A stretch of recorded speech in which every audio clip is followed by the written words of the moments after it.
which NFL teams have the best secondaries entering 2025. Welcome, football fans, to another BLV NFL Rankings video. In this video, I rank all 32 NFL secondaries, the corners, the safeties, the coverage units of all 32 NFL teams, from the worst to the best. If that sounds good, Gronk, spike the like button because it's the only way I know you enjoy my rankings. If you want to see my defense rankings, ranking every defense from 32 to number 1, then Gronk, spike that like button. Of course, as always, let me know in the comments who's overrated, who's underrated, which secondary will surprise in 2025. Let me know in the comments section below. And let's get to it, guys. Don't be a jabroni. Of course, subscribe. Let's begin at number 32 with the worst secondary in my mind entering 2025. And of course, this is all based on my opinion. At number 32, it's the Miami Dolphins. Miami Dolphins, your Swiss cheese in the secondary. That's exactly right. The Miami Dolphins' big move this offseason was trading Jalen Ramsey, their number 1 corner, who's actually been a good player for them, specifically in zone coverage. They flipped him for Fitzpatrick of the Pittsburgh Steelers, a former first-round draft pick of the Miami Dolphins. So he's back in Miami. He's going to be playing free safety, and basically he takes over for Javon Holland. It's interesting the way they went about this. Perhaps in Miami, Fitzpatrick can be more impactful than he was in Pittsburgh in the last couple seasons. Because the last couple years, Fitzpatrick has not been making those game-changing plays, interceptions, lurking the football the way he was early in Pittsburgh. I think it has to do with the fact that he's been playing so far, so deep down the field as a post safety, nowhere near the football. I think in Miami, if he is closer to the football and he gets those opportunities to make those plays, he might be a game-changing player for them. But I actually really liked how Jalen Ramsey played in Miami. I thought that he was still playing at a high level as a perimeter corner. In Pittsburgh, he'll probably play the nickel, and that's what I love about Ramsey. He can play multiple positions at a high level still, even if he's not a sticky man coverage guy that he used to be. But the problem in Miami is not Ramsey, it's not Fitzpatrick, it's not any one of those guys, right?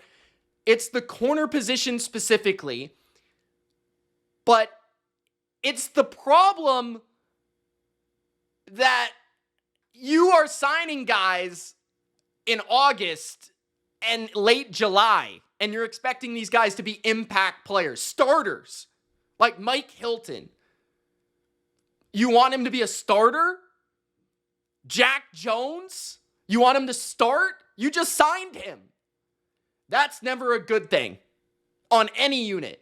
To sign a guy in August, July, maybe one depth piece, right? One situational pass rusher here, one third receiver there. That's fine. Keenan Allen, Von Miller on other teams. But if you're asking a Jack Jones who, has flashed brilliance in the NFL for his playmaking, his anticipation, his break on the football, but at other times looks like toast out there, and at other times it's just a headache off the field, which you don't need any more of. And then Mike Hilton, just no longer a great athlete, just slow, right? That's why Cincinnati got rid of him. He's kind of one-dimensional at this point, a nickel who can't cover that well. That's not exactly the best thing that you would like at the nickel position. You need the nickel to be able to cover, okay? Even if he can tackle and he's physical and he can blitz. And then you're looking at the guys that they have, right? Storm Duck, who has the biggest meme of a name at the corner position in football. Some guy named Sheffield. They signed Melon Fonwu, who is the Lions' 3rd or 4th safety. He barely played last year. He's shown some flashes in Detroit. I like him. He's a good athlete. But he's probably not a starting safety in the NFL. He's more of a third, fourth safety. So they rather have guys that are past their peak in Minkah Fitzpatrick, completely unknown, or literally off the street. That's their secondary. And their secondary last year was actually not that bad. It was much, much better with Javon Holland and Jalen Ramsey and Kendall Fuller, who I guess they could still sign because he's still a free agent. But yeah, there are definite downgrades in Miami for the Dolphins. And to me, that corner position is just putrid. So that's why they're at number 32. At number 31, the second worst secondary entering 2025 is the Las Vegas Raiders. Now, with the Raiders defense, I find it difficult for me to really grade them so poorly as a collective because I respect their defensive coordinator and I respect their defensive coach in Pete Carroll.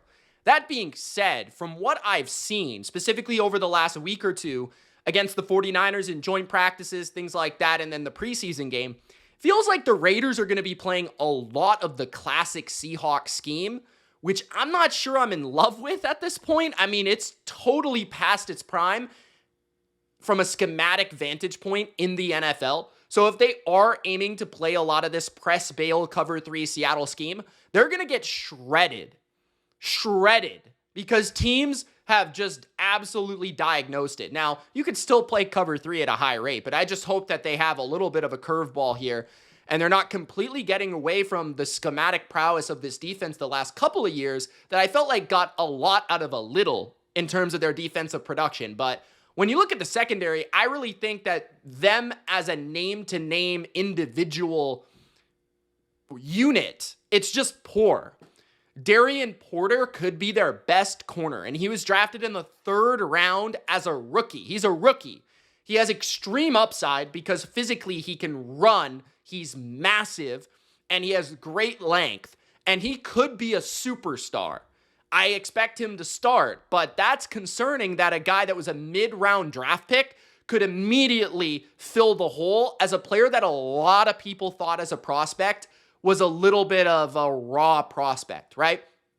Eric Stokes has been at times a CB2 in the NFL, but more so by reputation and not necessarily by play. He was drafted very highly by the Packers, and he was playing alongside the opposite side of Alexander, and basically he's got enough physical and tangible in terms of the length, the size, the speed that Pete Carroll looks for. He's the archetype. But at the same time, he has very little ball skills. Like, he's been inconsistent, injured frequently. Darnay Holmes from the Giants formerly is just not very good. He's their expected starting nickel. They did lose one of their best, if not their best corner in Nate Hobbs, who left to the Packers. Palo Mayo, I believe is the proper pronunciation of their safety. I actually like him quite a bit. They extended him this offseason. And he's got, pretty good overall range as a tackler, an athlete, and a coverage player. I think he's one of their sneaky guys. I really like so far how they've been utilizing Jeremy Chin as this versatile Swiss Army chess piece who can blitz, be in the box, lurk as like a fake blitzer, drop him out, extra linebacker. He's a box safety, Cam Chancellor type guy that Pete Carroll could utilize. I could see that. He's massive. He can run. He can tackle, right? He's not great in terms of the deep aspects of the field. So if they keep him closer to the line, I understand that. Then they also have Richardson as well. They got rid of arguably their best corner from last season in Bennett, who a lot of Raiders fans were very high on.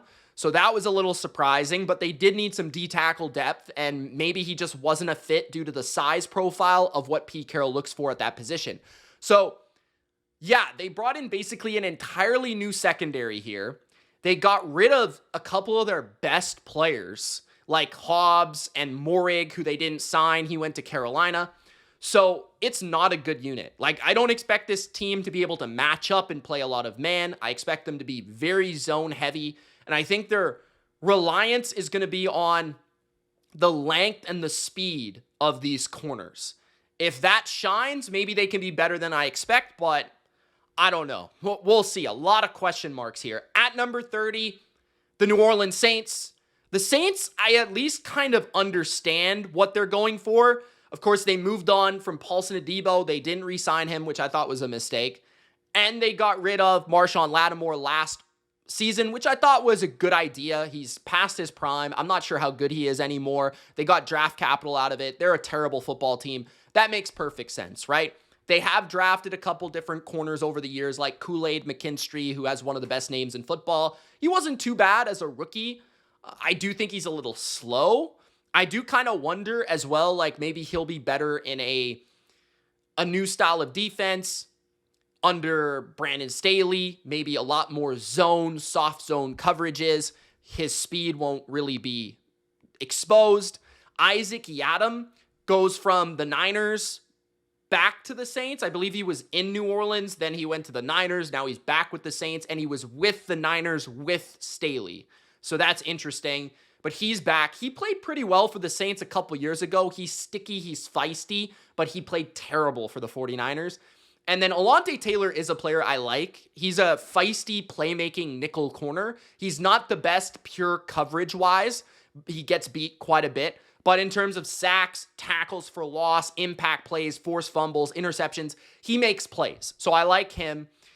Justin Reed is awesome. I think he's an awesome player in pretty much any defense. I thought he was absolutely special for the Chiefs, and in terms of his ability to play in all ranges, in terms of he could play deep, he could play in the box, he could play as a man-to-man stopper on tight ends. Like, he could do a lot of things. He's a missile. He can tackle. Love that player. They basically brought in Julian Blackmon to replace Tyrann Mathieu. Blackmon did play well for the Colts last year, but this is going to be a different scheme look for him.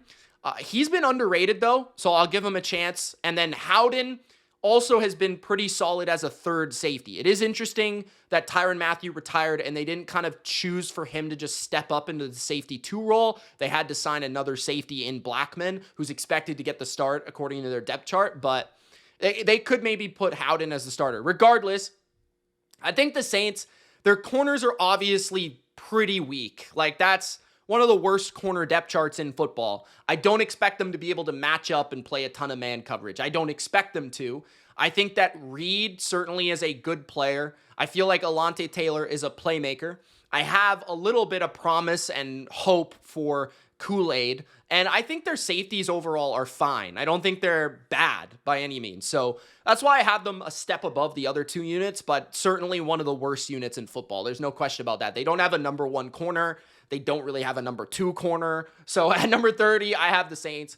At number 29, the Carolina Panthers. Now, Carolina's a jump up from these last couple units. I like aspects of Carolina's secondary. Like, they do have a number 1 corner in J.C. Horn. That helps a lot, right? Because at least he can play against number 1 receivers. You can match him up with the number 2, and you can shade the number 1.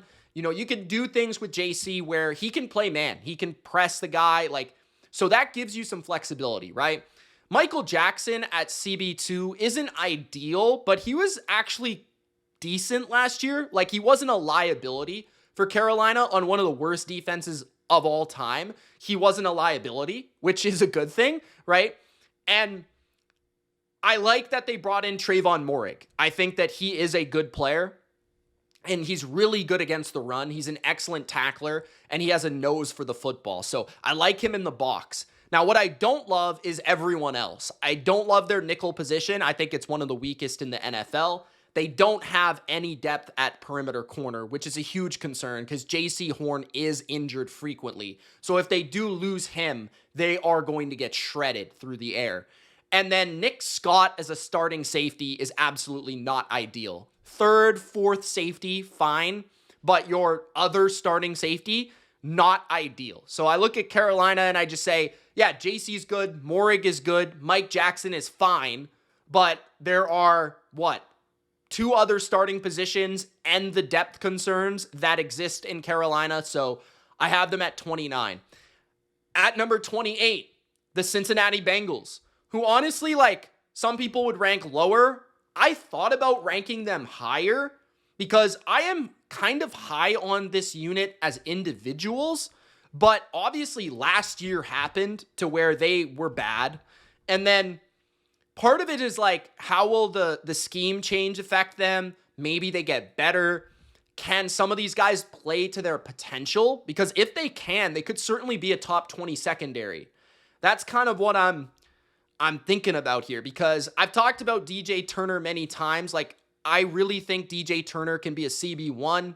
He's not prototypical size, but he's got elite speed, like 4.2 speed, and he's extremely quick, and he's very sticky. And you look at his coverage statistics from last year, and he was having a breakout campaign before he got injured. Cam Taylor-Britt has played really good football in his career, and he is opposite to Turner in terms of he's long, he's big. He looks like a big, strong box safety. Like, he is big. But his problem is he can't run that well, so you don't really want him matching up with Terry McLaurin on Monday Night Football that often. But he is a good ball hawk. When he's on his game, I think he's an ideal CB2. So I feel like they have a decent 1-2 there if Cam Taylor-Britt can get his head out of his you-know-where. The nickel position is interesting because Dax Hill for the first time will be playing nickel. And at Michigan, he was really good as a nickel. But they drafted him and they made him into Jesse Bates, and it didn't work out, a free safety.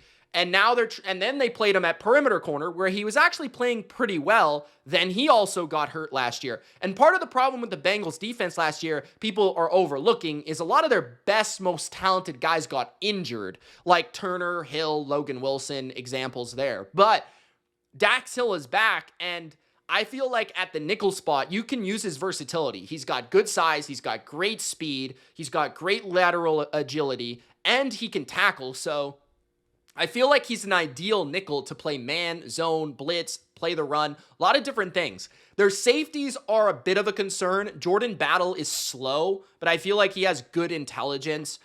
Geno Stone, I like as a free safety, but for whatever reason, he hasn't really worked out in Cincinnati the way he played in Baltimore.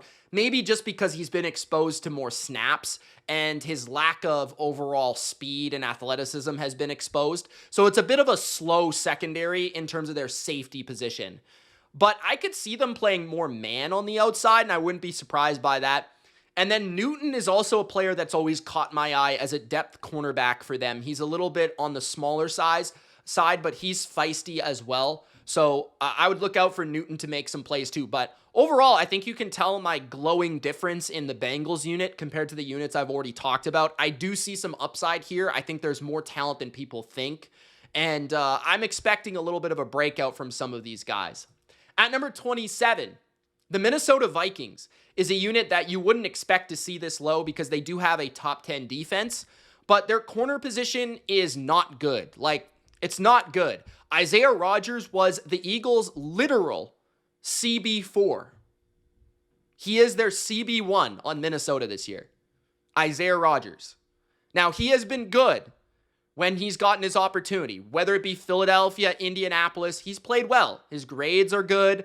Overall, you watch him play, he's pretty solid, right? He's not a shutdown guy, but he's fine, okay?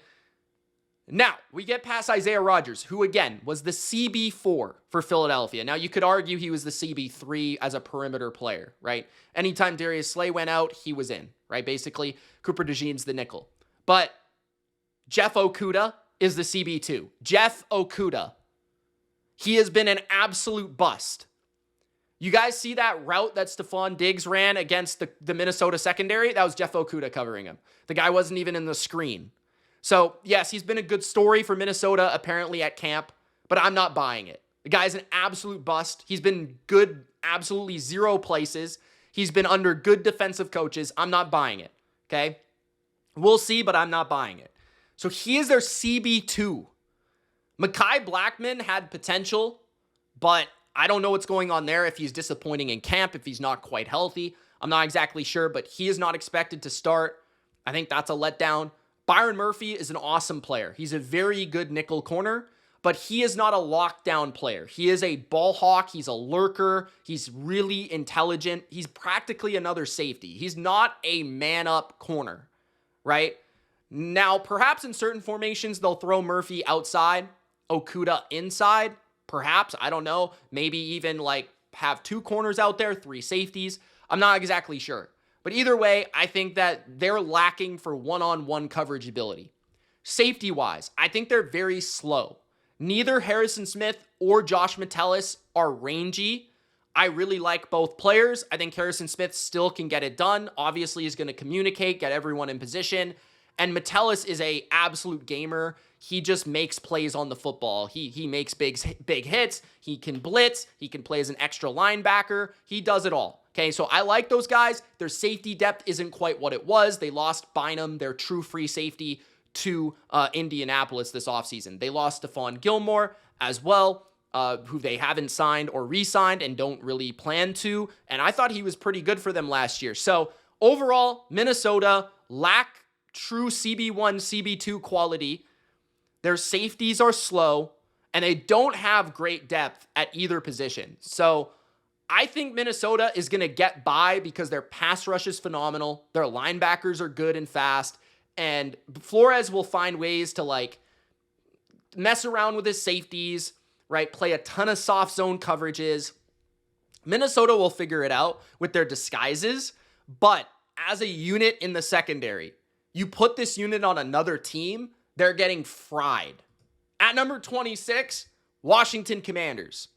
The Commanders were tough. I thought I would rank them higher, but my problem with the Commanders is their number one expected corner is Marshawn Lattimore. And if I were to bet whether Lattimore is back or he is washed, I would lean towards washed. So that's first on my personal opinion. So a Commander fan, someone else that watched Lattimore might disagree. They might think Lattimore is going to be much better this year, and that's fine. You have that opinion. You would rank them higher. I would rank them higher if I felt Lattimore was closer to a top 20 corner in football. I don't think he is anymore, okay?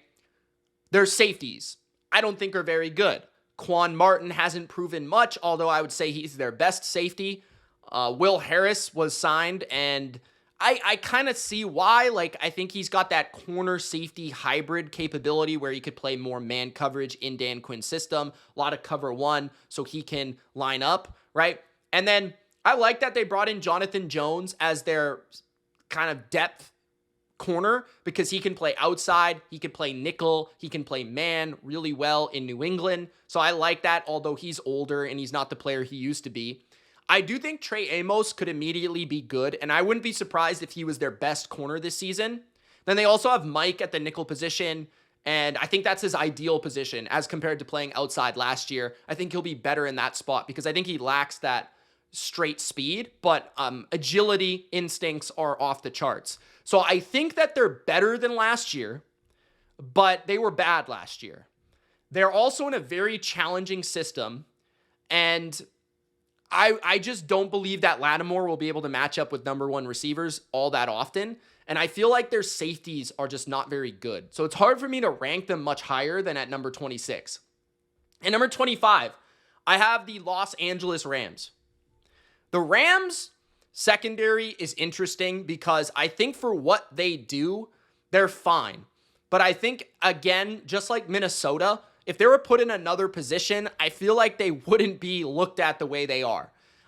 You know, I kind of see some appeal to the way that Ahkello Witherspoon played last year. I thought that he actually played really well, especially when he was tasked to play more press man coverage. I thought he had some really good games, like against the Vikings and the 49ers.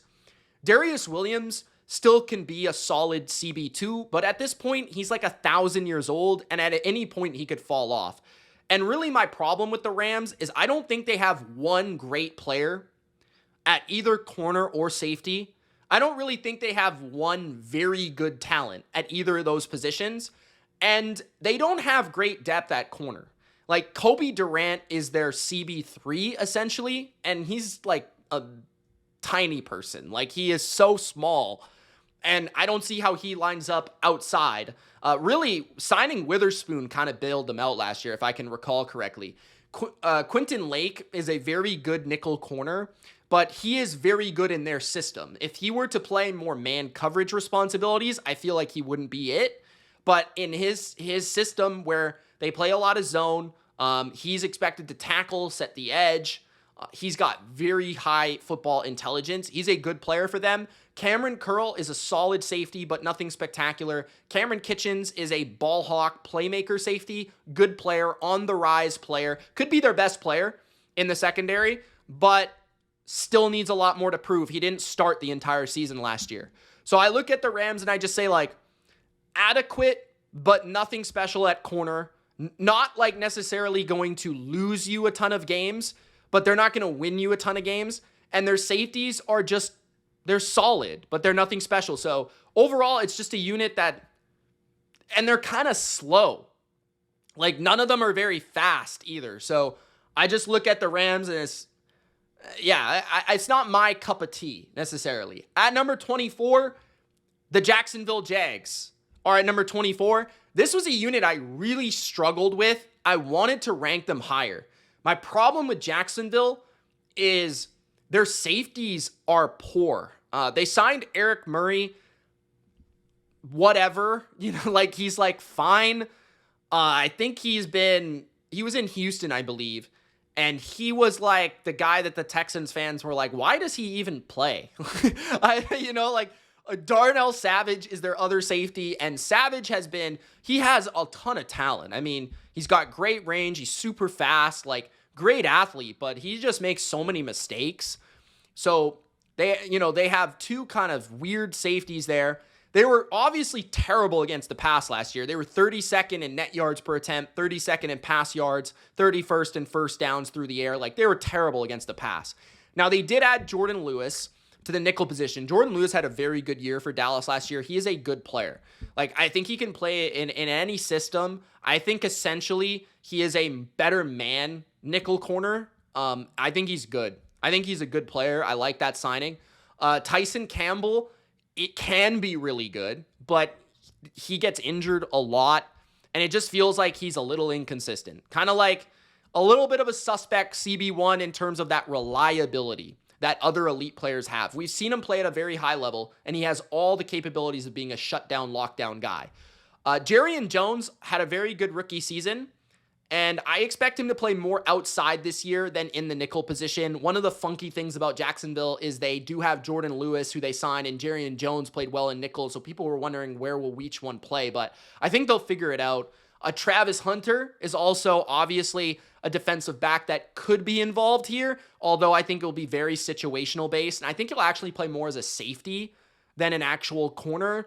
They also drafted Rainsaw, I believe, as a safety, who may start, may see some snaps, but I'm not exactly sure if Jags fans can help me out there, but I haven't seen too much about him in camp. But he's not expected to start, maybe more of a depth option. So I think Jacksonville could be a lot better than this if Campbell plays every game and plays like the player he can be, and Jordan Lewis proves to be a good signing. If that's the case, I think they could definitely be a top 20 unit, but based on last year, in combination with the inconsistencies and the poor safeties, I had to put them at number 24. At number 23, the New York Giants. The Giants are another team that I thought improved in the secondary, and that was through the ability to add a couple players. Basically, their best safety and their best corner on their team now. So they have jumped from one of the worst secondaries, if not the worst, last year. They allowed the most big plays in the NFL last year, and they ranked 31st in interceptions, so they did not create a lot of turnovers. They brought in Javon Holland, who at his best is one of the best free safeties in football. He has incredible range, speed, athleticism. He can do it all from, tackle in space to blitz to cover deep and cover a lot of ground quickly. Paulson Adebo is also a very feisty, sticky, outside perimeter man coverage press corner. I like him a lot. So they added those two. I also really do like Phillips at the nickel position. I thought that he had a solid, if not really good, rookie season that slipped under the radar, so I like him. Tyler Nubin was one of my favorite safety prospects in the previous draft. I thought he provided to be an immediate NFL starter with good intelligence, instincts, overall just, I think he'll be a great combination for Holland because I think that he's not a guy that plays with incredible range, but more so plays with intelligence. So I think he's going to be covered up in terms of his weaknesses and exposed to his strengths. I wouldn't be surprised if Flott stole the starting job from Banks, who's a former first-round pick, Banks I was high on. That's one that I thought, maybe I made a mistake there. Just very inconsistent with his technique. Feels like he's very inconsistent overall at giving up big plays. So Flott and him will be fighting over that position. But at least they have multiple guys, and at least Banks is not their number one anymore, right? Like, he was expected to cover the best receiver on the other team a lot of times, and he was getting fried week after week after week. So now that they're exposed more to a CB2 role with Paulson Adebo coming in as a CB1, who has been exposed to CB1 reps in New Orleans, I feel like they're going to be a much better unit with Holland and Adebo, and a step forward from Nubin and Phillips, essentially, because they're going from year one to year two. You would hope that they play better. So overall, this could be another unit that shines much greater than their position, but it's difficult to project overall, and their CB2 position is still relatively weak. They don't have one of the best corners in football, but I do think Adebo definitely lifts their floor. At number 22, the Tennessee Titans. A unit that is difficult to rank because of the L'Jarius Sneed unknown injury stuff. But if L'Jarius Sneed is out there and he plays like L'Jarius Sneed, this could low-key be an excellent secondary. Last year, I felt like they played above their talent level as a secondary. I think they're very smart with how they go about their scheme. And overall, I'm just impressed by their scheme. But L'Jarius Sneed, he can be a true number one corner. We've seen that before in his past, in his history for the Kansas City Chiefs. Then we've got Brownlee, who was a rookie last year, shined last season, really was just good at allowing a very low completion rate, just being very competitive. And I think he's a solid CB2. If Sneed can be out there, I think Brownlee can be a solid NFL CB2. Roger McCreary, feisty, smaller nickel corner who's got really good lateral agility and good break on the ball. A guy that played really well early in his career. Last year slipped up just a tad, but I feel like is still a good nickel corner. Amani Hooker's one of the most underrated free safeties in football. Excellent ball hawk, very good range. Xavier Woods, don't really know why he's still a starting safety in football, but he tends to play a ton of snaps each and every NFL season, and teams just seem to love him, so I don't know, but he's not terrible, I guess. Quandre Diggs also has returned for them, who did play for the Titans last year, and he's a solid depth safety in that rotation as well. So I feel pretty comfortable and confident about their safety rotation. I feel like they're all pros, veterans. They're all smart. They can carry and communicate the defense. The corners are going to be dependent on L'Jarius Sneed, because if Sneed is out, that's going to move everybody up a peg, and that's where they could get exposed. But I feel like at 22, I'm walking the line of their potential along with their downside. At number 21, the Atlanta Falcons.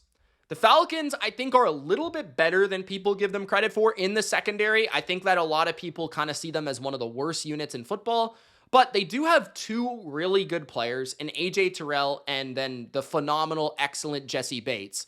So they have a true CB1 and a true safety one. So that's a lot, right?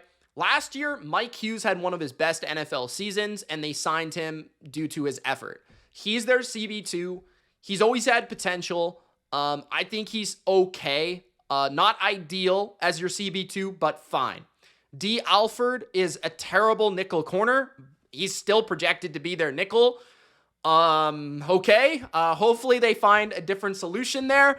But I do like what they did with some of their draft picks and some of their depth. So Phillips also graded really well last year when he got in as a perimeter corner, but I guess he's not much of a nickel, so I don't see him playing that role. They did draft Billy Bowman, who would project as a nickel corner in the NFL or as a box safety in the NFL, but I guess he's going to be more of a depth guy early on. Xavier Watts is the guy to watch for from Notre Dame. He could start at safety alongside Jesse Bates. He's competing with Jordan Fuller for that other safety spot. Jordan Fuller, I've always been a fan of. I think he's very smart. He used to play for the Rams. He won a Super Bowl there as a starter, if I'm not mistaken. So Fuller and Watts, I think, combined with Jesse Bates, that trio, I think, is pretty good, especially because Watts is more of that box safety, and I feel like Bates and Fuller are more coverage oriented. But I feel like the Falcons, they're not bad. I think they have at least decent enough depth with guys that have played snaps at the corner position. I thought they had a good draft in the secondary. And overall, I just think they're a little bit better than people talk about them. Next, we have the Green Bay Packers at number 20. The Packers are a funky defense because they ranked very highly last year as a defensive unit. And I feel like they're not as good on paper as they played last year. And specifically in the secondary, I think against actual good quarterbacks and offenses, they tend to struggle because they don't have a true CB1. And I still feel like they don't. Nate Hobbs, he has always been better at nickel than he was on the outside. And I do feel like he's probably going to play on the outside a majority of the time for the Packers, but at least he does have the flexibility to play inside-outside. The same thing could be said about Nixon, who I feel like is better in the nickel than he plays outside. That being said, those are their starting perimeter corners, Hobbs and Nixon. They have Bullard, who's expected to play the nickel position once again. He's more of a safety nickel type player. I think he contributes well, in terms of the tackling, the size, and then also blitzing occasionally. The Packers were pretty good with their blitzes last year. Safeties, McKinney is awesome. He makes up for a lot of this and how much he just creates havoc, makes plays, all that sort of stuff. Evan Williams last year was really good as a rookie. Expect a step forward from him. I like their safeties. Like if you include Bullard as their other safety, and they have kind of those three. So, and what I also like about them is that they have a combination of 3 safeties and 3 corners. So like they could play at any moment, McKinney with Williams and Bullard, and they could play, and I keep saying Bullard, but it's Bullard, I'm pretty sure. I don't know why I keep saying that, but Bullard, McKinney, and Williams, along with Hobbs, Nixon, and Valentine. So they could alternate between, do we want to go more corner heavy, maybe for quick, twitchier, faster receivers? Maybe we need to be more base package based or safety based to play the run. So we add Bullard in there to the nickel position, or we add Williams to the safety position. Like either way, I feel like they have enough flexibility. But where it kills me is I just don't think they can really play man that well because they don't have great corners. I mean, like Hobbs is more of a 2, and like Nixon's more of a 3, and Valentine has played admirably, but I don't think you necessarily want him starting. I don't know. Like, I don't exactly love their secondary. It's kind of like a better version of the Rams, in my opinion. That's kind of the way that I look at the Packers secondary, to be honest with you. At number 19, the Tampa Bay Buccaneers. The Buccaneers are a unit that I feel like, individually speaking, is better than the way they play as a unit. So Jamel Dean is constantly graded as a good corner. And McCollum has been graded pretty well overall. Winfield is seen as easily a top 10 safety in football. And then, they did have a pretty effective draft in boosting their depth with, I think, an immediate nickel corner in Parrish, and then Morrison, who would be expected to be their next man up as a perimeter corner behind Dean and McCollum. Now, I think the depth is the saving grace of their ranking because Dean and McCollum have constantly been banged up and or missed games. Whenever they have gone down, like they've just completely gotten so much worse at the perimeter corner position. They did also bring in Vildor, who, if I'm not mistaken, had an interception against Pittsburgh, the last game I watched in preseason. He's started in some games in other places, not exactly a great player, but he has played a lot, so he is more of like a CB4, but at least there's some depth there. But I will say, like, Parrish could also be a big-time option for them because this nickel position has struggled for years. Like, their weakness on defense, even dating back to Sean Murphy Bunting's best play, was always nickel corner, was always slot receivers. Like, they got shredded by that position for years, right? Remember Cooper Kupp? So the nickel position has been a problem. So can Parrish kind of fill that in? Tyke Smith is a really good tackler and has very good instincts, and he's moving from nickel to safety. And I think he complements Winfield well if that allows Winfield to play more of a free safety, rangy role McCollum needs to be a little bit better in terms of just his overall ability to play the football. Jamel Dean doesn't have a lot of interceptions, but he tends to play like rather blanket coverage or break the ball up, but he's also just a guy that needs to stay on the field. He's also getting a little bit older. Overall, though, they don't have a shutdown CB1, but I feel like they have two good CB2s, if that makes sense. And then they have an improvement at nickel, an awesome free safety.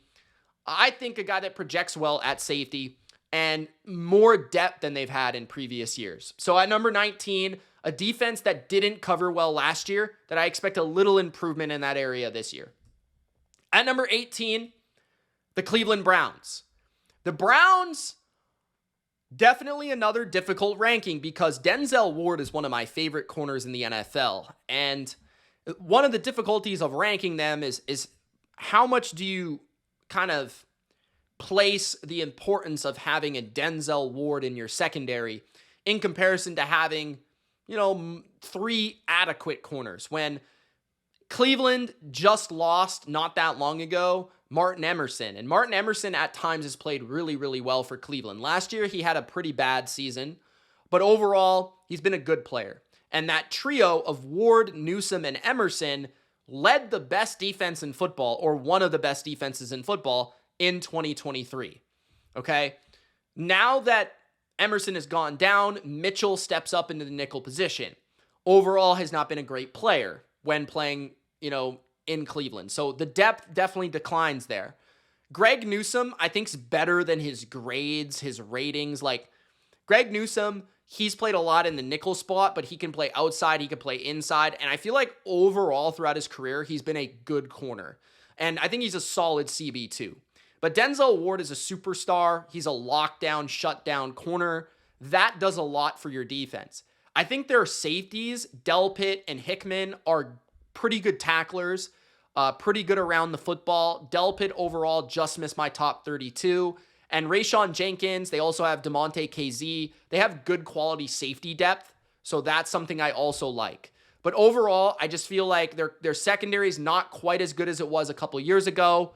And without Emerson, it lacks that no clear weakness, on top of having a safety position that is deep, but not necessarily great. They don't have like one great safety. So Cleveland is at number 18. At number 17, I have the Dallas Cowboys. The Dallas Cowboys secondary, this one could backfire. They could also far exceed my expectation. Because Trayvon Diggs has been injured for I don't even know how long, but when Trayvon Diggs does play, he's rather an extremely great ball hawk or a shutdown man corner. We've seen both throughout his career. So when he has played, he's a good player, especially against big receivers on the outside. Deron Bland is the ideal playmaking corner. He has stole the show many times in many NFL games as a interception machine. So you have Diggs and Bland, who are two of the best ball hawks in the entire NFL. And sure, they may not always lock down opponents, but those are game-changing plays. And that is really complementary to their pass rush with Micah Parsons. Their nickel position is a big problem this year. They let go of Jordan Lewis. They did not re-sign him. There could be an undrafted kid that takes that spot. But Makuma, I believe is his name, he's expected to be the next man up. I'm not going to pretend to know too much about him, but if Cowboys fans let me know in the comments, that would be nice. They also did draft Siobhan Revel Jr., who I expected to start right away when they drafted him in the second or third round, but he's also somebody recovering from major injury. I thought he was an arguable first-round talent. So I think in the future, he could be somebody that starts at the outside corner position, and Deron Bland maybe goes back to the nickel position, where I think he could get the most out of his playmaking capabilities. They also brought in, I believe, Kaiir Elam, if I'm not mistaken, from Buffalo, and they have Andrew Booth from Minnesota, two former first-round pick, long, tall cornerbacks. Both of them have raw skills, more are the project CB4 types. Andrew Booth might be the guy. Look out for him too. Donovan Wilson and Hooker are a good combination at safety. Not special, but good. Malik Hooker, the better of the two in my opinion. A really solid free safety in the NFL. But this pretty much comes down to the health of Diggs and Bland. If Diggs and Bland are there, then this is a good secondary. It's not great, but it's a good secondary, especially the ball hawking capabilities are elite. So you have to give them respect for that. At number 16, the Indianapolis Colts. The Indianapolis Colts are a unit that I look at and I say, I don't think there's a clear weakness in their starting lineup. And I even like some of their depth, specifically at corner. But I would also say that there's not like a superstar here either. So what they did is they went out and they signed Charvarius Ward, Mooney Ward of the San Francisco 49ers, formerly of the Kansas City Chiefs, a player that's been a borderline Pro Bowl, all-pro corner throughout his career. Very good in every system he's played in. Last year was the worst year I've ever seen him play. So it's a little bit iffy for Indy. He did lose his child. I'm not sure if it was a son or daughter, so I don't want to be mistaken, but it might have been a daughter. But either way, Charvarius Ward, very sad year for him last year. So that could have affected him on the field as well. I'm not exactly sure where he was at mentally. Either way, he could give them a CB1 that they've been lacking and missing for a while, if he plays to the level he's played at in previous years. That being said, he is older, so he might also be declining, which could backfire on Indianapolis. That being said, Jalen Jones and Samuel Womack were actually really admirable last year. I believe it's Jalen. I'm not 100% sure. But Jones and Womack, both taller, longer, physical corners, guys that are ideal for that Indy system. Now, the thing is, with the change in defensive coordinator, how does that affect, how they perform in this system in comparison to more of the zone system that they were running? They're going to probably have to run a lot more hybrid coverages, more quarter stuff. I don't know. We'll see. But I do feel like, big game Lou Anarumo is going to mix it up a little bit more. Then you've got Moore, of course, who's one of the best nickel corners in football. Not an absolute perfect coverage player, but just incredibly smart, really good instincts, makes a ton of plays on the ball, forces fumbles, interceptions, great tackler. He's also getting older, though. So Moore and Ward are their two best corners, and they're both in their 30s, which is a little concerning. But Jones and Womack do give them really good depth. And then Bynum and Cross, I really like that combination. Cross is amazing in the box. He's a great tackler. He's all over the football. He's sideline to sideline. And Bynum is a great free safety who can also make a lot of tackles, but he's tall, he's rangy, he's long. He can cover up a lot of space, which he has in Minnesota. So I think Indy just kind of locked in and found ways to fill their holes in the secondary.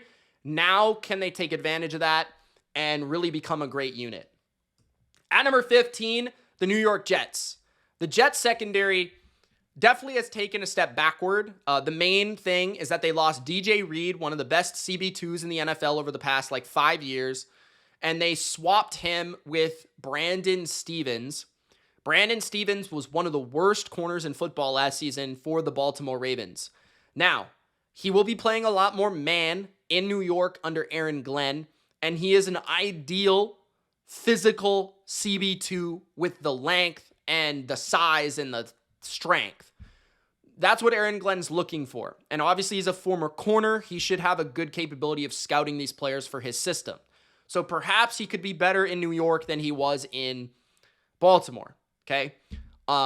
Michael Carter is a really good nickel. I think he's one of the most underrated coverage nickels in the NFL. Sauce is obviously awesome. Even last year, I thought that people thought he played bad. I don't necessarily think that's the case. You look at things like snap per target, for example. The guy's never targeted. When he does give up a play, it's because he just never gets targeted. Maybe needs to hone in on those penalties a little bit, but I think he'll figure it out. He's one of the best corners in football. Andre Sisco, I really like that signing specifically for Aaron Glenn because I think he can be this team's version of Kirby Joseph in Detroit, where he's the rangy free safety. I think Sisco is very good at that role, but he is basically only good at that role. So that's why I think he's a very good scheme fit. They also drafted a Malachi Moore, who could even see starting snaps. We'll see at the other starting safety position. Tony Adams also brings an extra depth to that safety position. He's solid as well. But what I don't love about the Jets here is Brandon Stevens, comparison to DJ Reed. The depth at corner, specifically the perimeter corner, I believe Isaiah Oliver is there for nickel depth, but the perimeter corner is a little suspect. The safety depth is solid, but again, like Cisco is probably going to be their best safety, and unless he truly hits his ceiling, which is rather high, I don't see them having a superstar safety, if not even above average safety. None of them are top 32, that's for sure. So mostly like Sauce got to be a stud. Carter got to be very good once again. If that's the case, everyone else can fill around that and play their role effectively, and then it could be a good secondary, which is, I think, what the Jets are looking for here. At number 14, the San Francisco 49ers. The 49ers, I think this year will have a breakout defense because a lot of them are young, but I think specifically their secondary is going to be a lot better than people think. And I'm going to point out a couple names that are rookies, but Upton Stout is their nickel back pick in the 3rd round. And all I've been hearing out of this camp, from what I've seen, covering their receivers, other receivers on other teams, that he is going to be a dude, like immediately. Like they basically listed him as the nickel corner a week into camp. So he won that job straight away. He's an ideal nickel corner. He's got extreme quickness. He's super feisty. He packs a punch. This guy could be one of the best nickel corners in football as a rookie. I wouldn't be surprised by that. And that would be a game-changing player for any defense. Specifically the Niners, who I feel like have struggled with finding that player for a while because it's kind of exposed Lenore to playing multiple positions. But if Lenore can be their CB1 or their CB2, depending on the growth of Renardo Green, I think those two guys are awesome players. And both, CB1 quality players. Neither have like perfect speed, but I think both are very physical, very good on the ball, and just very good technically. They're good in press. They can play zone, they can play man. So I think Lenore and Green is one of the most underrated combinations of perimeter corners in the NFL. And if Stout can really be that guy, then this is going to be like a super surprising secondary. Mustafa will return at one point, and he is going to knock your head off. Jair Brown is somebody that I wouldn't expect to play as much as he did last year, but I expect him to start early in the season as a free safety type. He doesn't tackle very well, but his coverage is pretty good. Jason Pinnock has been a solid hybrid safety throughout his career. With the Giants, he was a very good blitzer, for example. I expect that to be utilized by Robert Saleh as a depth position. They also have solid secondary depth in terms of their veteran corners on the perimeter. They've got good size specifically. And then Segal is a younger guy that they drafted who was the fastest safety in the NFL draft. And from what I've seen in the preseason, he's gotten some starting snaps against the Raiders and Geno Smith. He looked really, really promising. So that's another guy to look out for. But the Niners just feel like this youth that they've infused to the defense is really going to allow them to be super surprising in the secondary and the overall defense. So watch out for the 49ers in the secondary. At number 13, the Arizona Cardinals. I think the Cardinals are one of the most underrated secondaries in the NFL entering 2025. Will Johnson, I think immediately, and this is banking on Will Johnson, because if Will Johnson is not good, this is a poor ranking. But if Will Johnson is as good as I think he could be, this is going to be a very much improved secondary. I think Will Johnson could be a number one corner from day one, snap one in the NFL. And so far in camp, what has been shown to me against Marvin Harrison Jr., from what I've seen and what people are talking about with him, it feels like he's going to be that guy. And I'm shocked that he didn't go in the first round of the NFL draft. I think he's going to be a baller. So they have themselves a perimeter CB1 in Will Johnson, who should have been a top 10 pick in the NFL draft. Williams, I also think, is a top-notch nickel corner, more as a coverage guy, which I prefer, rather than a playmaker, if that makes sense, rather than a blitzer or whatever. He's actually got legitimate nickel coverage skills. So that's a really good 1-2 combination. Max Melton, I liked coming out of the draft a year or two ago, and he is their CB2. I expect good things from him as a secondary option. As their CB2 on the perimeter. I think he'll be fine. I don't think he's going to be anything special. He's probably their weakness, but he's not a bad weakness necessarily. I'm not in love with their corner depth. I think they just signed maybe like Jones or something like that. You guys let me know in the comments, but I feel like their corner depth could use a little work. Their safety position, Budda Baker is a baller, period. One of the best safeties in football. Thompson is a really solid player, and he's just been good. Like, top 32 safety in football, so they have one of the best safety combos in the NFL. And Taylor Demerson is also an excellent safety 3. So I feel like they have really good safeties. Their safety position, I think they can cover, they can tackle, they can hit. Will Johnson gives them a legit wide receiver 1 slow down guy, and they have a legit nickel corner. So they have all the essentials, right? You can cover the slot. You can cover the number 1. Okay, the number 2 receiver sometimes goes off, but otherwise we can tackle, we can play the run, we can blitz. So I really like the overall capabilities of this secondary. At number 12, the Buffalo Bills. Well, I'm a little nervous ranking this high, to be honest. I feel like their potential is really high, but I also feel like their downside, due to their safety position, is a little scary. Their safety position does have depth, but I don't know if they have good starters. Taylor Rapp, I think, is good. And I think that's indicated by the fact that he hasn't played in the preseason. He's the only guy because they know he's good and they know he is the starter. But otherwise, Hamlin, okay, everyone knows who that is. He is not good. I'm sorry, I love the guy. The story is crazy, and I don't even know how he plays football anymore.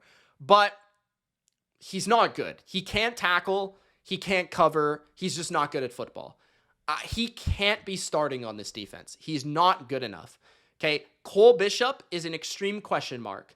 He has potential. He's got the ideal size, speed, all that sort of stuff, but we need to see some more reps out of him because last year he didn't play all that much, right?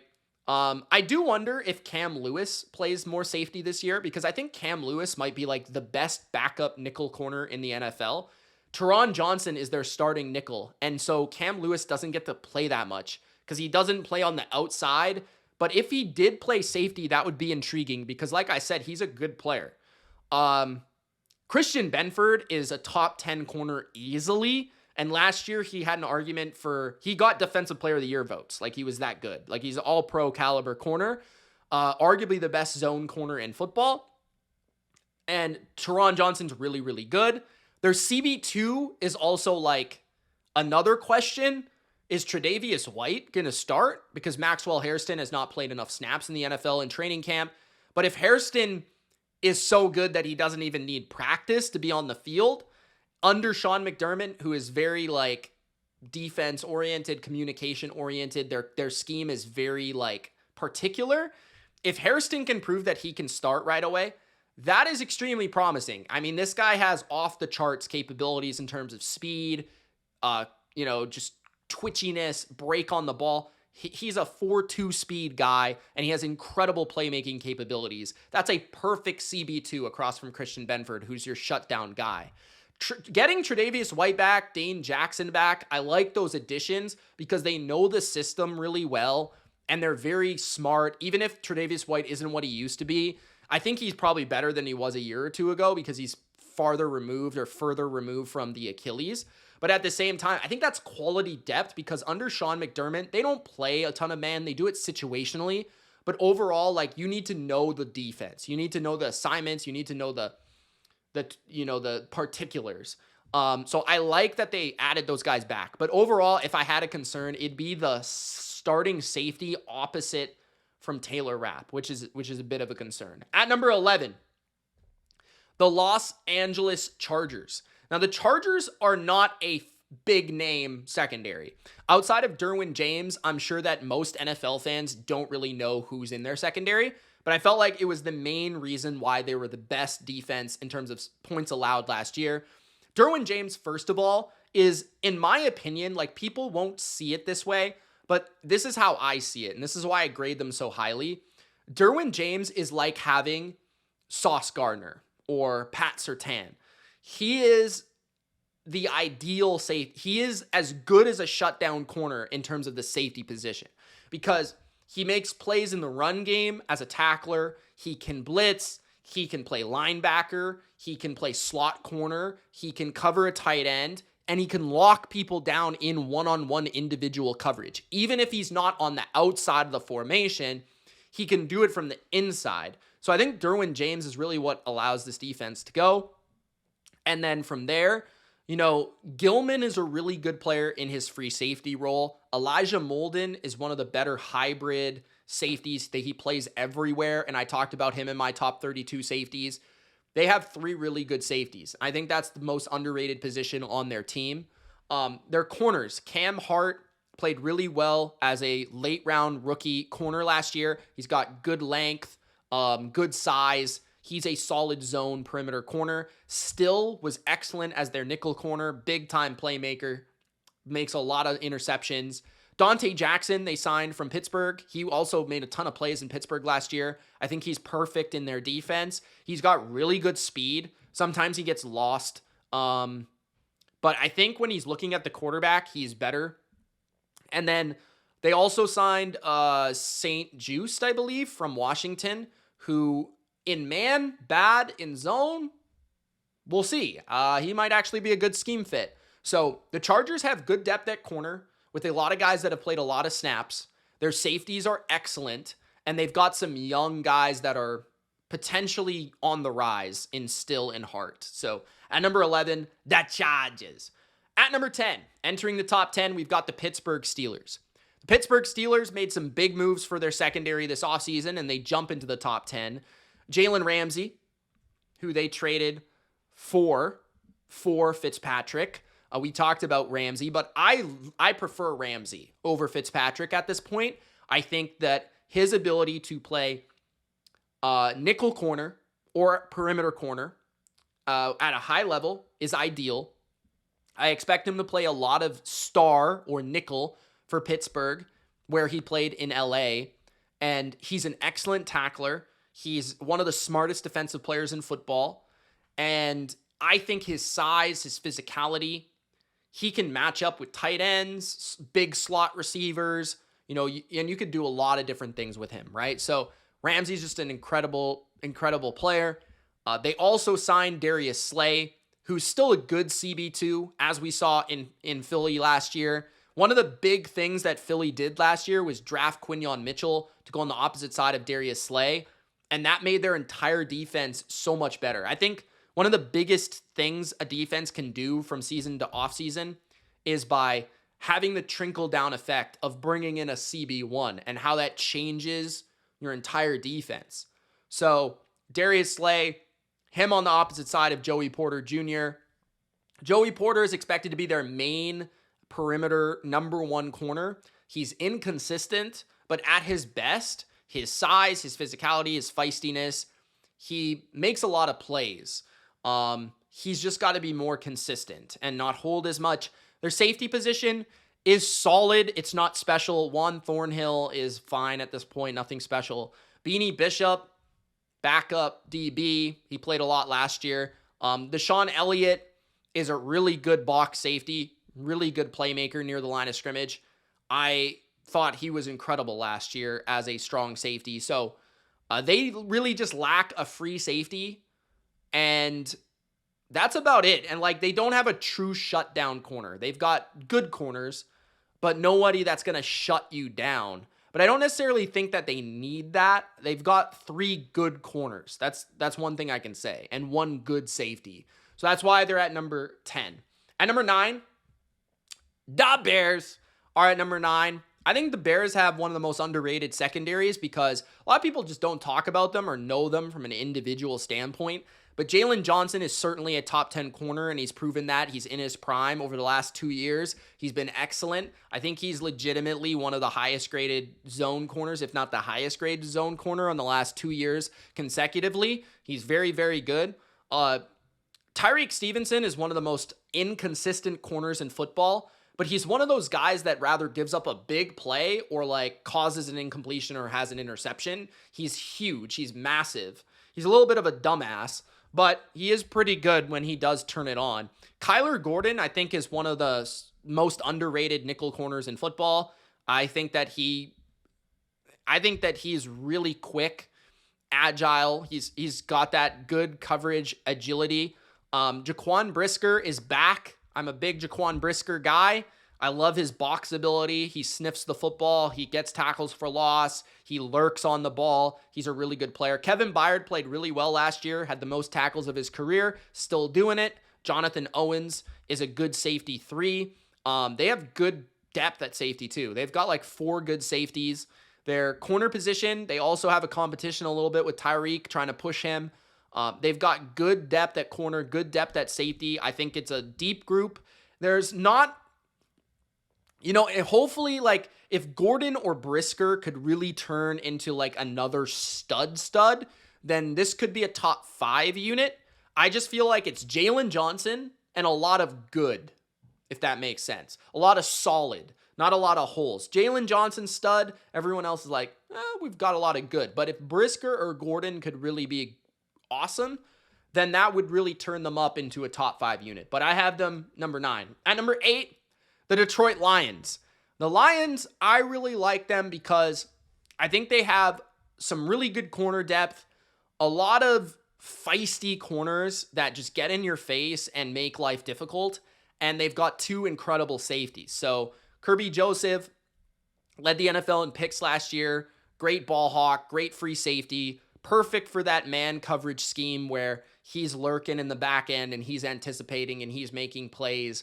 Brian Branch, I think, is better than Joseph just because I think his hybrid abilities, I said that weird, hybrid abilities to be able to play nickel, to be able to play strong safety, free safety, cover a slot receiver, cover a tight end, tackle, set the impact. Like, he's such a good player. Like, I think Brian Branch is one of my favorite secondary guys just because of his versatility, and they can put him anywhere they really need him to go. At corner, DJ Reed replaces Carlton Davis. The one thing I will say, I don't think he's as good in the high end. Carlton Davis at his best is a better player, but I think that DJ Reed is going to be more reliable. I don't think you're going to have to worry about all the injuries and stuff as much that you had with Carlton Davis. But DJ Reed's good. No doubt about it. The only thing I'll say is he's never really played in a more of a man defense rather than like a cover 3 system. So we'll see how that goes. CB2, Terrion Arnold could be their CB1 depending on his development. He was a little grabby and handsy. He is a little slow in my opinion, but he got better and better and better in his rookie season. And I like his feistiness. I like his compete. Amik Robertson was a great story last year. He flashed with the Raiders. Last year with the Lions, he had some great performances, specifically the one against the Vikings where he really showed out. But he's a good nickel corner, and he's got that really good quickness and twitch. And Avonte Maddox, not a bad backup safety / nickel hybrid as well. And they have other corners that I can't really put my finger on off the top of my head. But like Rock Ya-Sin, I don't know if he'll make it. But they have other guys that have played and are feisty and that same style of like physicality, press coverage, all that sort of stuff. So they clearly know what they're going for, and that really helps them find their talent. At number 7, the Kansas City Chiefs are my number 7 secondary. The Chiefs, I think they play better than the individual parts. Their safeties are the question, I guess, entering 2025, as they did lose Justin Reed. So they don't have a stud safety for the first time in a while. Can Hicks be that guy? Can Cook be that guy? Can Connor be that guy? We will find out. Maybe somebody I didn't even mention. But the safety is going to be an interesting question for them because they don't necessarily have a stud. Their corner position, though, I think is really good. They brought in Christian Fulton to boost some extra depth for that corner position. McDuffie most likely will play back in the nickel position this year, but he is one of the best corners in terms of travel corners in football. He can play nickel, he can play perimeter, and he's elite Pro Bowl player either way. He's an incredible player, makes an impact in every way, shape, and form. Pure man-to-man coverage or blitzing off the slot corner. Christian Fulton had a really good year last year for the Chargers.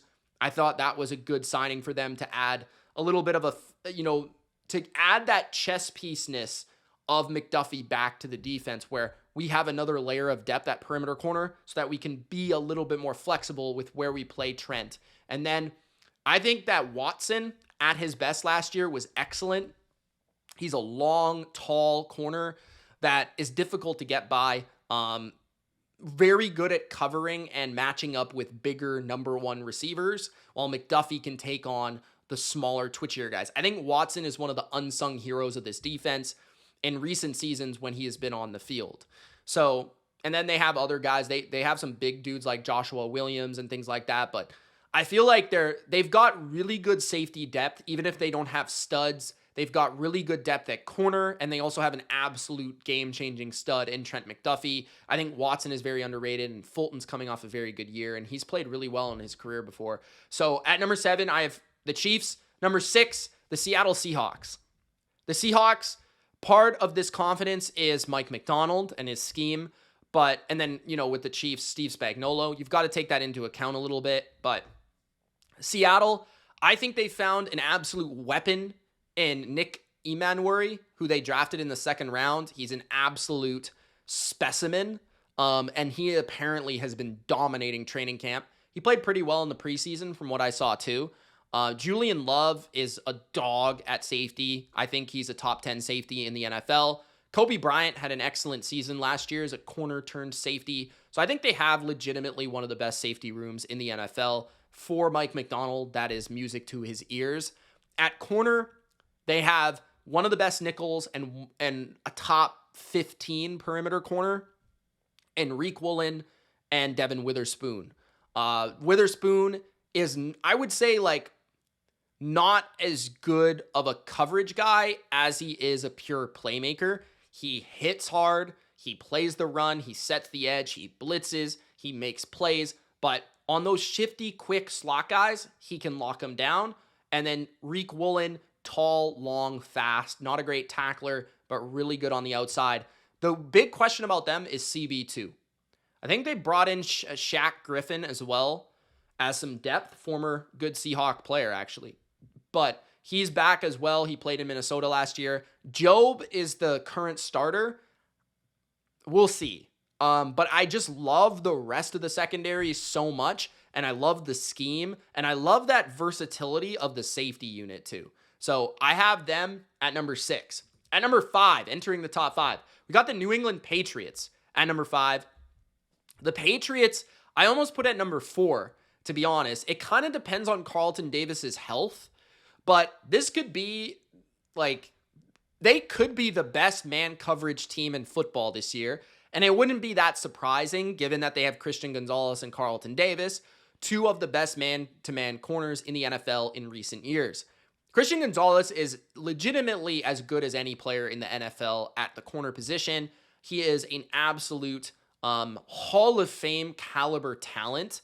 He's on that trajectory very early in his career. I feel like he could be a defensive player of the year type of corner, or the best corner in football at any given moment. He is just so smooth, fast, tall. There's really nothing he doesn't do well. It's just effortless. Carlton Davis is a perfect CB2 because if he does get hurt, okay.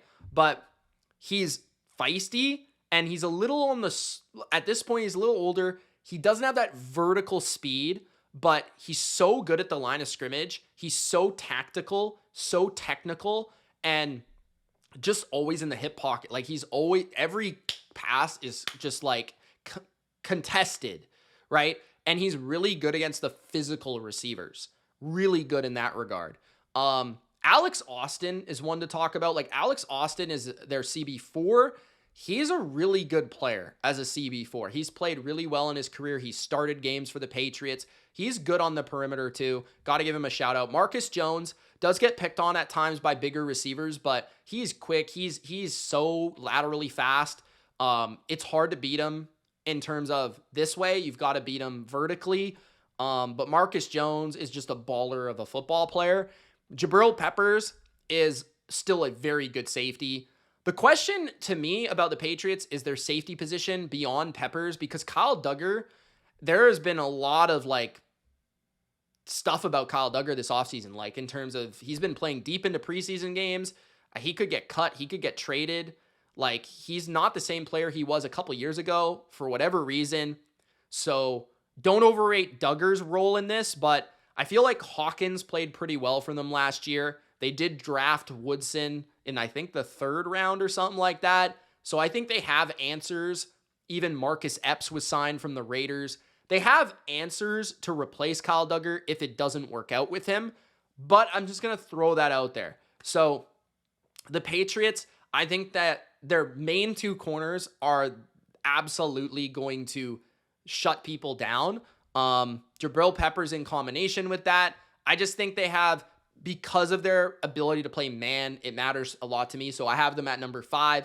At number 4, the Philadelphia Eagles. Still a filthy secondary. Quinyon Mitchell and Cooper DeJean are the highlights for me on the inside and the outside. Like we talked about with the Cardinals, that ability to have a guy that can lock down inside or outside in terms of those 2 players in complementary roles, I think is super unique and cool. And honestly, the vibe, like that's kind of what like the Chiefs had with Snead and McDuffie. And if you get, like if you're going to give up anything, let's give up the sacrificial number 2 wide receiver on the perimeter. And that's kind of what the Eagles have built their defense to be. They brought in Bennett from the Raiders to give them some competition for Kelly Ringo and Adoree Jackson, and we'll see who figures that out. But I like that they're always throwing different solutions at a problem to replace Darius Slay. Now, none of them might be Darius Slay, but I don't think it's necessarily going to kill them, okay? At the safety position, I'm a big fan of Makuba. I think he had a pick 6 against the Browns, if I'm not mistaken, in the preseason. But I really liked him out of Texas, super feisty. I think he's going to be good in the box. We'll see if Sidney Brown can take a step as well. And then Reed Blankenship is just a very good professional safety. Doesn't give up big plays, very smart, good tackler. So it's not as good as it was last year because they lost CJ Gardner-Johnson. They lost Darius Slay. It was the best secondary in football last year. There are questions at CB2. There are questions at safety. But I still feel like Quinyon could take a step. I think DeJean will be the same as last year. I mean, it's hard for him to play any better from a statistical perspective. But I feel like their safeties are a little But overall, I feel like the Eagles they play that system so well under Fangio. I got to put them at number 4. At number 3, the Houston Texans. You can make an argument they have the best CB1, CB2 combination in the NFL. Derek Stingley, Kamari Lassiter.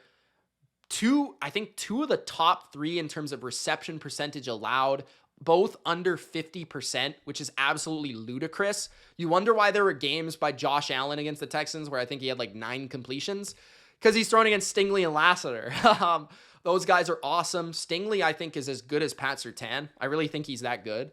I actually kind of prefer him because he's faster.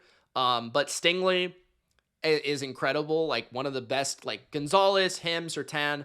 They're like the best perimeter number 1 corners, in my opinion, in football. I guess Sauce you could throw in there. Lassiter is excellent because of his size, and it just feels like he bullies people on regularity. Then you have Jalen Petrie, who I think is one of the nastiest nickel corners in football. He's just got incredible lateral agility, and he's a knife. Like he just literally knifes into backfields. He can blitz, great tackler. CJ Gardner-Johnson, good thing he didn't get hurt. He's a playmaker. Him and Bullock, they're going to have 10 interceptions combined. I'd be sure of that. I mean, both of them can make plays on the ball. And then apparently Jalen Smith, I believe it's Jalen, out of USC, the rookie, has looked pretty good. He could add a little bit more coverage capability to nickel, allow you to move around Jalen Petrie. I'm not sure what's going on with Jimmy Ward, but he's still also on this depth chart as well. If I had one concern, it would be the depth of the perimeter corner position. But as long as Stingley is out there, I think they'll be fine, even if they lose Lassiter. But their safeties, I love their physicality. I love their playmaking capabilities. Bullock had a great rookie season. So the Texans are awesome, man. I love their ability to shut you down on the outside with their capability to tackle and make plays on the inside at safety. So at number 3, the Texans. At number 2, the Denver Broncos. The Broncos are at number 2. Pat Surtain, the Defensive Player of the Year, is their obvious CB1. He is the best corner in football entering 2025. The way that receivers talk about him, he's a lockdown guy, right? Riley Moss was their CB2 last year. I'd expect him to keep that role, although McMillan could give him a fight for that role as well on the outside. Moss was a bit hit and miss, but I felt like he played pretty well last year. It's just that when you play T. Higgins, life can be tough. McMillan, I think, is good too because he can play inside or outside, and he gives them that flexibility, a perfect CB4 in my mind because of that. J.D. Barron, who was their first-round pick out of Texas, is a great nickel corner. He's a great playmaker, got good size. They brought in Talanoa Hufanga, who is a little bit hit and miss in terms of his tackling, but he is rangy, he's feisty, he's fiery, he's all over the map. He brings a physicality, a punch, and just a constant energy. Brandon Jones was great all around as a safety last year, coverage, tackling. He's really underrated. I think he's a top 12 safety. So overall, they're a really, really good unit. They don't really have a hole. I guess I could call it a CB2 is like their biggest hole, but it's not like they're terrible at that spot. It's not exactly Stingley Lassiter, but I feel like they do have potentially better coverage from their nickel position. I think that they do have really good safeties. So, I mean, yeah, the Broncos are awesome. Like, no question about it. It's just that, number one, the Baltimore Ravens are just flat out ridiculous at the secondary. I mean, this might be the best secondary I've seen since, like, the 2019 Patriots. This secondary is flat out special. Like, if these guys are healthy, this is going to be a game-changing unit. They've got Jair Alexander, who at one point was the best corner in the NFL, like legitimately the best corner in the NFL in 2020. Nate Wiggins is a dog. Like, Nate Wiggins is probably the most under-discussed year two breakout defensive player in the NFL. He was spectacular last year. Marlon Humphrey is arguably the best nickel corner in the NFL. He's massive. He's strong. He can tackle. He's a game breaker with his forced fumbles, his interceptions. He can play outside, inside.